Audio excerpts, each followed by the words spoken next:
YouTube family Radhe Radhe दोस्तों, कैसे हैं हम सब लोग। आशा करती हैं हम सब लोग ठीक होंगे। सिल्वर पटेल के चैनल में आप सभी का स्वागत है दोस्तों। राधे राधे, जय श्री कृष्णा। तो आज हम एक और नई वीडियो लाए हैं जो कि भोपाल शहर की वीडियो है, जिसमें एक पति ने अपनी पत्नी का गला दबाकर हत्या कर दी शराब के नशे में। तो जानते हैं पूरी घटना को कि कैसे क्या हुआ था। तो चलिए वीडियो में बने रहिए, वीडियो को अंत तक जरूर देखिएगा और हमारे अनुरुद्धाचार्य जी महाराज से जानते हैं कि कैसी घटना थी, क्या हुआ था। राधे राधे, सभी को जय श्री कृष्णा। तो चलिए वीडियो को शुरू करते हैं, वीडियो को अंत तक जरूर देखिएगा। वीडियो पसंद आए तो प्लीज लाइक से सब्सक्राइब कीजिएगा। एक आदमी भोपाल का था, वो शराब पी के आया। सर्दियों का मौसम था, लगभग नवंबर दिसंबर का टाइम था और बहुत सर्दी थी उस समय। बहुत पुरानी 12-14 साल पुरानी उसने घटना बताई। वो जेल क्यों आया उसका पूरा मैंने पूछा। उसने बोला, महाराज जी मैं शराब पी के आया, घर पे आया और बिस्तर पर लेट गया। तभी उसी दिन शाम को मेरी पत्नी का कोई फॉर्म भरा था उसने, तो उसका परिणाम आया, रिजल्ट आया। तो मेरी पत्नी ने मेरे से कहा कि सुनो जी, मेरा रिजल्ट आया, जरा देखो कि मैं पास हुई, कितने नंबर आए, फेल हुई कि पास हुई, थोड़ा देख के बताओ। कंप्यूटर में थोड़ा देख लो, आप पासवर्ड बताओ कंप्यूटर का क्या है, आप देख दो जरा। तो पति बोला कि मैं सुबह देखूंगा, अभी नहीं। पत्नी ने फिर उसकी रजाई, वो रजाई ओढ़े लेटा था, सर्दी थी, तो उसने पत्नी ने रजाई खींची पांव की तरफ से कि सुनो मेरा रिजल्ट जरा देख दो। पति बोला सोने दे, फिर उड़ के सो गया। पत्नी ने फिर रजाई खींची, उसने कहा सोने दे, अब नहीं ओढ़ा, मेरे को जगाना। वो नशे में था। बेचारी पत्नी भोली, उसको लगा मेरा पति है, जल्दी देख दो ना, हमारा परिणाम आया, अभी आप सो जाना। अच्छा एक काम करो, ये रहा लैपटॉप, जरा इसका पासवर्ड ही टाइप कर दो, खोल दो, हम ही देख ले रहे हैं। लिए खड़ी लैपटॉप। पति की उसने फिर रजाई खींची, तो पति ने उसका हाथ पकड़ा, उसी बिस्तर पर लिटाया और उसके गले को दबाया। चूंकि नशे में था, गले को दबाया तो इतने जोर से दबाया कि श्वास नली टूट गई। ऑन द स्पॉट तुरंत उसकी पत्नी मर गई। पत्नी के हाथ में लैपटॉप था कि पासवर्ड ही बता दो। लैपटॉप वहीं पड़ा, पत्नी उसके बगल में मरी पड़ी और वो भी रजाई उड़ के सो गया, चूंकि नशे में था। सवेरे जागा तो देखा पत्नी बगल में सो रही है। उठाया, तुम अभी तक उठी नहीं। उठाया तो क्या, वो तो मर ही चुकी थी। अब वो मेरे से बताते बताते रो पड़ा। बोले महाराज जी मैंने इतने जोर से गला नहीं दबाया था कि वो मर जाए। मैंने कहा तुम नशे में थे, तुम्हें पता थोड़ी था कि तुम कितने जोर से दबा रहे हो। बिना दबाए थोड़ी श्वास नली टूटेगी। इतने जोर के दबाया कि तुरंत उसकी पत्नी को कुछ समय नहीं मिला। ऐसे कैसे गला दबाया होगा, मर गई बेचारी, मर गई। उसके मर्डर के केस में वो उम्र कैद की सजा भोग रहा भोपाल जेल के अंदर। अब बताओ जड़ क्या है, कारण क्या था, जोर से क्या था, शराब। एक हंसते खेलते परिवार में आग लगा दी। उस पत्नी की क्या गलती थी, वो तो खुशी से बोल रही थी कि हम तो देखो पास हो गए कि नहीं, देखो जरा परिणाम देखो। शराब जो आप लोग कहते ना जी हम पीते थोड़ी हैं, कभी कभी शराब अच्छी होती तो हम भी ना कभी कभी पीते। शराब अच्छी है तो अपने बेटे को भी कभी कभी क्यों नहीं पिलाते। शराब अच्छी है तो अपनी पत्नी को भी कभी कभी क्यों नहीं पिलाते, अपनी बेटी को भी कभी कभी क्यों नहीं पिलाते। अच्छी है तो पिलाओ ना सबको। अच्छी नहीं है इसलिए आपको नहीं पीनी चाहिए। है तो शराब, पता नहीं है शराब। अब देखो कलयुग होता है शराब में। अब वो कलयुग कब क्या निमित्त बना के काम कर दे, कब वो अपना खेल कर जाए। इसलिए हर बुराई से बचने का है। हर फसाद की जड़ शराब है। 5 महापाप होते हैं। पहला महापाप गौ हत्या, बोलो पहला महापाप गौ हत्या। दूसरा महापाप शराब, तीसरा महापाप स्वर्ण की चोरी, सोना चुराना, किसी के घर में चोरी करना, ये महापाप। कि आदमी ने बेटी के विवाह के लिए कुछ बचा के रखा और आपने चुरा लिया। शादियों में कई बार ना रिश्तेदार सोना, कुछ लोग शादियों में जाते हैं, मौका मिल जाए तो गहना चुरा लेते हैं। अब किसने चुराया है तो भगवान जाने, पर चुराया तो उन्हीं में से किसी ने था ना, हाँ या ना। अक्सर शादियों में चोरियां हो जाती हैं, गहना चोरी हो जाता है, किसी ने हार चुरा लिया, किसी ने झुमका चुरा लिया। अब बेचारी उस माँ ने, उस बाप ने अपनी बेटी के लिए कैसे कैसे हार बनवाया होता है, और आपने चुरा लिया, तो वो महापाप है। गौ हत्या और ब्राह्मण हत्या करने का जो महापाप है, वही महापाप स्वर्ण की चोरी करने का है, वही महापाप शराब पीने का है। शराब को गौ हत्या और ब्राह्मण हत्या, गौ हत्या, ब्राह्मण हत्या, स्वर्ण की चोरी और शराब और गुरु पत्नी पर कुदृष्टि, गुरु पत्नी, गुरु पर गलत नजर, जिसने गुरु को काम भाव से देखा, या गुरु की पत्नी को किसी पुरुष ने काम भाव से देखा, किसी शिष्य ने अपनी गुरु माता को, अपने गुरु को काम भाव से किसी ने देखा, तो वो ब्रह्म हत्या, मतलब वो महापाप है। और इन पांचों के संग, चारों के संग, शराब पीने वाले के साथ, गौ हत्या करने वाले के साथ, स्वर्ण की चोरी करने वाले के साथ, गुरु पत्नी और गुरु पर कुदृष्टि डालने वाले के साथ जो बैठता उठता है, जो उनके साथ यारी दोस्ती रखता है, वो पांचवा भी महापापी है। ये पंच महापाप है। तो शराब को महापाप में गिना जाता है। शराब का स्पर्श भी पाप है, पीना तो छोड़ो, हाँ या ना। तो आज से नहीं पीने का।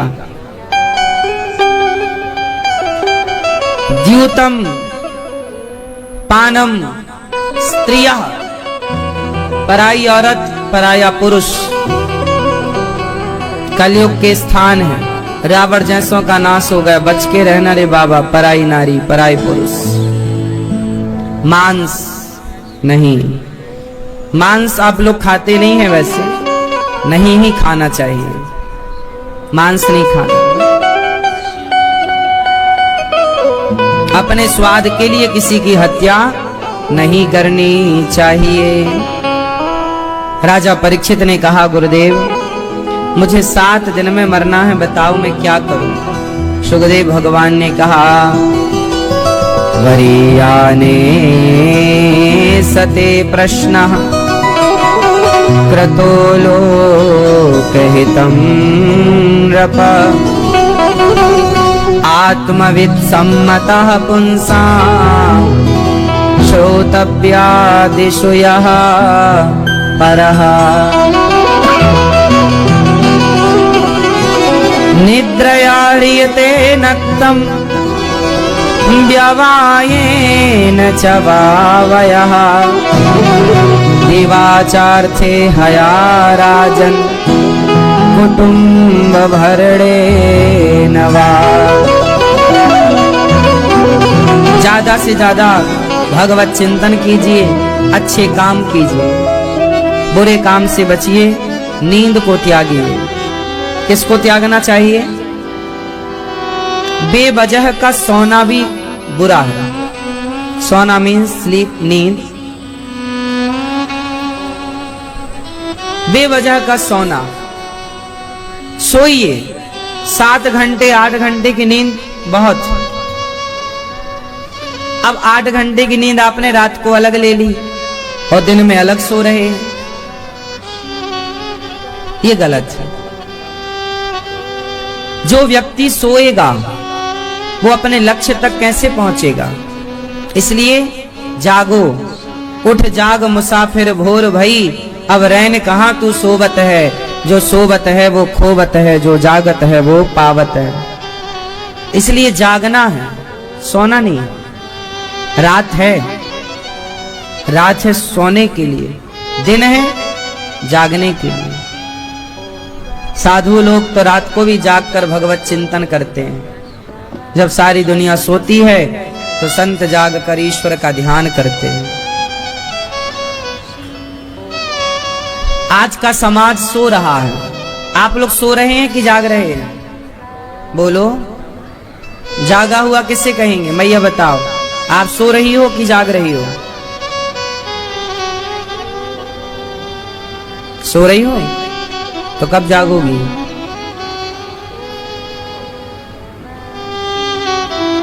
ये बताएंगे मैया गुलाबी मैया, जाग रही हो आप कि सो रही हो? भागवत सुन रही हो आप, जाग रही हो? मैया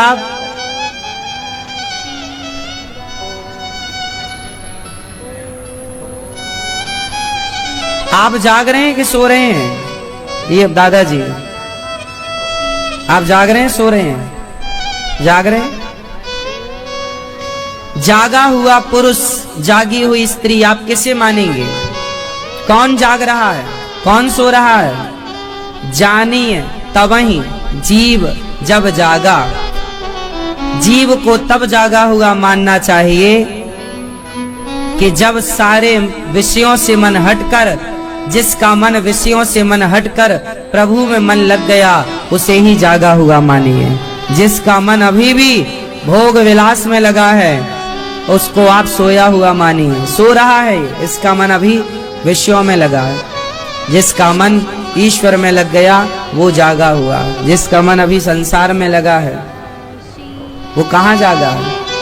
आजकल इंसान गधों की तरह सवेरे से लेकर शाम तक काम करता है।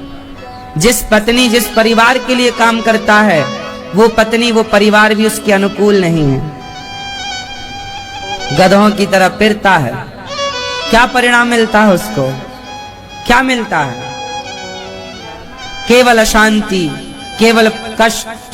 फिर भी वो भागे जा रहा है। क्यों भाग रहा है उसे नहीं पता।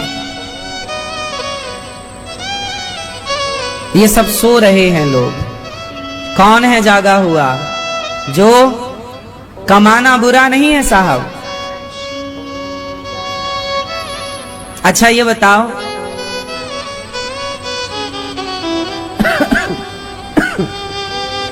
शेर का पेट भरा हो और उसके बगल में हिरन घूम रहा हो तो शेर हिरन को पकड़ेगा?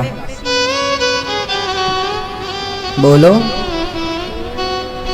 क्या शेर रोज शिकार करता है? बोलो, नहीं? बोलो हाँ या ना? शेर को जब भूख लगती है तो शिकार करता है और शिकार कर लेता है। एक बार पेट भर खा लेता है, 2 दिन 3 दिन के लिए फ्री। फिर भूख लगी फिर शिकार करेगा। और पेट भरा हो तो वो किसी को परेशान नहीं करता। बेवजह शेर भागता थोड़ी है। जितनी जरूरत है, चिड़िया पेट भर जाने के बाद वो अपने घोंसले में वापस आ जाती है। कुत्ता बिल्ली, इनका पेट भरने के बाद मस्ती से ये टांग फैला के पांव पसार के मस्त लेटते हैं। हाँ या ना? अपने बच्चों के साथ एंजॉय करते हैं। हर जीव को आप देखना करीब से, पेट भर जाने के बाद वो बेवजह परेशान नहीं होते। लेकिन इंसान पेट भरने के बाद भी बेवजह परेशान है।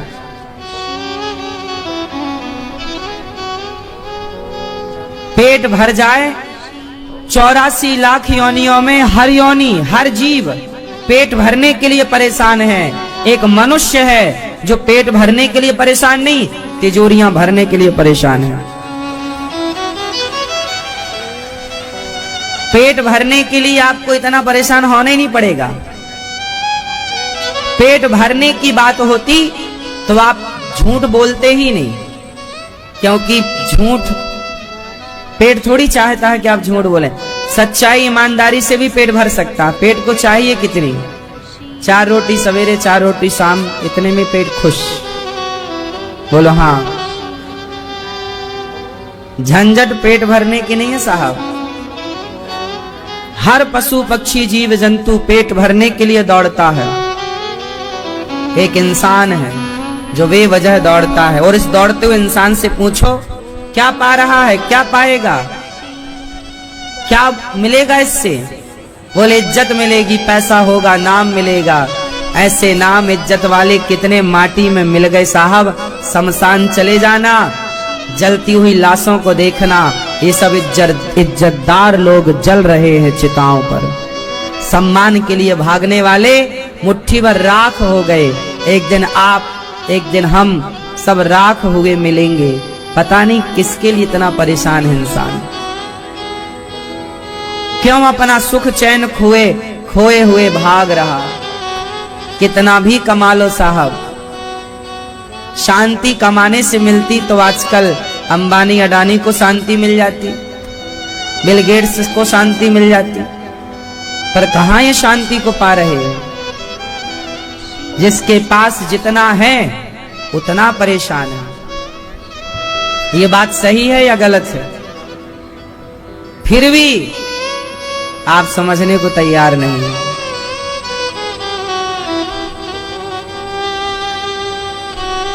चलिए अपने लक्ष्य की ओर। राधे राधे यूट्यूब आपका लक्ष्य ही गलत है। कैसे हो आप सब? उम्मीद करती हूँ मस्त होंगे, स्वस्थ होंगे। हर व्यक्ति का लक्ष्य क्या है? व्यस्त होंगे। जानकी लड्डू गोपाल चैनल में आप सभी का वेलकम है। आप 100 बच्चों से 100 लोगों से पूछिए कि आपका लक्ष्य क्या है, तो 100 के 100 लोग बताएंगे धन। किसी को इंजीनियर बनना, डॉक्टर बनना, एडवोकेट बनना, फला बनना, मतलब ये सब धन ही तो चाहिए ना। एडवोकेट बन के, इंजीनियर बन के, जज बन के, तो सबका लक्ष्य क्या है? पति ने पत्नी का गला काट कर मार दिया। ये बहुत ही गलत काम किया उस पति ने। उसको क्या पता होगा उस पति को कि उसने दारू के नशे में कितनी ज़ोर से गला दबाया है पत्नी का। ज़्यादातर बहुत ही ज़्यादा ज़ोर से दबाया होगा, तभी पत्नी की तुरंत ही मौत हो चुकी है। भोपाल शहर एक बहुत ही बड़ा शहर है, जैसे कि एमपी भोपाल बहुत ही राजधानी है वो। इतनी बड़ी हत्या वहाँ पर हुई जो कि अनिरुद्ध आचार्य महाराज जी तक आ चुकी यह कथा। और अनिरुद्ध आचार्य महाराज जी ने कथा में बताया है कि शराबियों के बारे में क्या क्या अनिरुद्ध आचार्य महाराज जी बोले हैं। और आप सभी को, जितने भी आदमी पुरुष हैं, प्लीज़ इस कथा को सुनिएगा। एंड दोस्तों, अगर आपको यह कथा अच्छी लगे तो प्लीज़ वीडियो को लाइक, चैनल को सब्सक्राइब कर लेना। एंड दोस्तों, अगर आप चैनल को सब्सक्राइब करोगे तो मेरा बहुत ही ज़्यादा फ़ायदा होने वाला है और आप सभी का भी, क्योंकि दोस्तों ये वीडियो जहाँ तक जिस तक पहुँचेगी उसको ज्ञान मिलेगा तो आपको भी बहुत ही पुण्य मिलने वाला है। उम्मीद करती हूँ दोस्तों, आप सभी ने पता ही होगा यूट्यूब पर सब लोग कैसे कैसे वीडियो बनाते हैं आजकल, लेकिन मैं धार्मिक वीडियोस बनाती हूँ क्योंकि आप तक अच्छी अच्छी वीडियोस आएँ, अच्छी नॉलेज मिले और आपको अच्छा ज्ञान प्राप्त हो। और इस वीडियो के माध्यम से आपको बहुत ही ज़्यादा ज्ञान प्राप्त हुआ होगा एंड इमोशनल भी हो चुके होंगे आप, क्योंकि मुझे भी बहुत ही ज़्यादा बुरा लगा कि उसने अपनी पत्नी को ही मार दिया। यह बुरा लगा। अब पश्चाताप करने का क्या फ़ायदा, तब उसकी पत्नी ही जा चुकी तो। लेकिन उसको ऐसा नहीं करना चाहिए था। दोस्तों, अगर आप सभी को यह कथा पसंद आई है तो प्यारा सा कमेंट जरूर करिए। एंड दोस्तों, मिलते हैं नेक्स्ट वीडियो में। तब तक के लिए राधे राधे, जय श्री कृष्ण। आप सभी का बहुत बहुत धन्यवाद। राधे राधे, कैसे आप सब लोग? आशा करते हैं आप लोग ठीक होंगे। तो आज का वीडियो पसंद आया तो प्लीज़ लाइक से सब्सक्राइब कीजिएगा। और जो कि महाराज जी ने बताया ये भोपाल शहर की सत्य घटना है। वह कैदी ने सच में अपनी पत्नी को गले दबाकर हत्या की थी। राधे राधे सभी को, जय श्री कृष्ण। तो इस वीडियो से यह शिक्षा मिलती है कि अति से ज़्यादा धूम्रपान का सेवन ना करें, शराब वगैरह ना पिए, अपने बीवी बच्चों का ख्याल रखें, अपने फैमिली का ख्याल रखिए। राधे राधे सभी को, जय श्री कृष्ण। की पता नहीं चलता है कि एक पल में क्या हो जाता है अपने हाथों से। राधे राधे, जय श्री कृष्ण। तो आप सभी केयरफुल रहिए। राधे राधे, खासकर जेंट्स। राधे राधे सभी को, जय श्री कृष्ण। तो चलिए मिलते हैं कल नेक्स्ट वीडियो में, दूसरी वीडियो के साथ, दूसरी एक नई जानकारी के साथ।